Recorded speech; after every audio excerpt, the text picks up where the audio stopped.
My name is Kent Isaacson. I was a Staff Sergeant E6 in the United States of New York. I served combat in Iraq in the first Gulf War. And on the very first day of the Gulf War, my aircraft was hit with an RPG. He went down on fire, and I pulled out 18 people. My crew chief and I were able to run back to the aircraft where 2 were laid on the ground. Prior to that, I would say maybe a month before, I was on a training mission where my crew chief was in process of becoming a flight engineer. He wanted me to fly with him that night, and I could not fly because I had a mission of my own. And we went out, he went on his mission, I went on a mine, and at 2 p.m. we got the call that they crashed and all were killed in a training accident.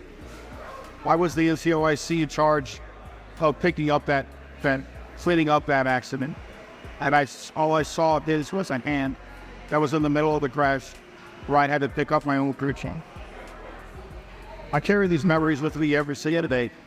My wife can vouch the flashbacks that I gave her, the heartaches that I go through, the depression that I go through. But at the same time, I would do it all over again for my country. Memorial Day to me is a day of remembrance. It's to remember the fallen, those who did not make it back, those who gave the ultimate sacrifice so that we may live, those who give the ultimate sacrifice so that we have our freedom today, so you can have your freedom of speech, so you can have your first, second, third, and so on amendment rights. That's what a veteran does. If you look at Memorial Day, it dates back to the Civil War, back to the early 1800s. And it was a day of reverence back then. It slowly progressed through World War I, where the poppy fields of Flanders Field, where they swayed among the crosses of the fallen soldiers that had died in World War I. Because of that, on Memorial Day, the veteran will wear hollows, and that's in remembrance of those soldiers. Right on through World War II at the present day, the battlefield cross here is the sign of a fallen soldier. You can see the empty built their weight. You can see his rifle, the dog pad, his helmet, and a flag that has been folded. That flag, within the first fold, that flag means that is the eternal life. That is the celebration of life.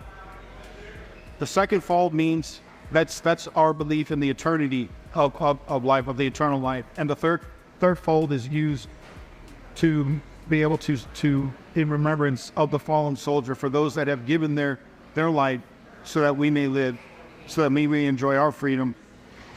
And as everyone else knows, freedom is not free. There's a cost for freedom. Blood has been shed for freedom. So whenever you look at a soldier or you see a veteran on Memorial Day, do not thank them, because they don't want to be thanked on that day. Just say, I remember. Because all Americans should always remember and should never forget. And I carry that with me day in and day out.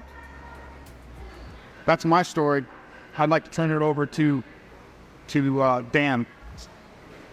Memorial Day, to recognize and pay respect to those who were fought and died for us, so that we could sit here in peace.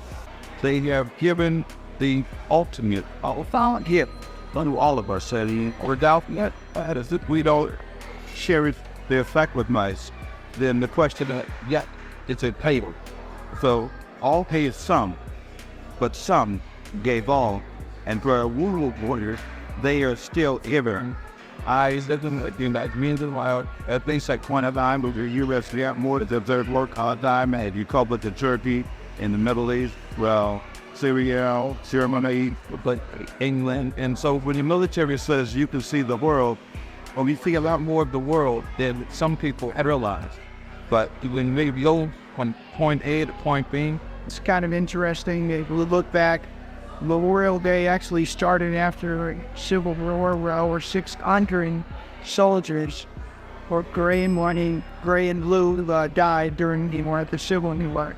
It's called the Declaration Day then, and in the 70s it was converted to Memorial Day to honor the people that died in the military. Memorial Day brings back the memories for those who have fallen.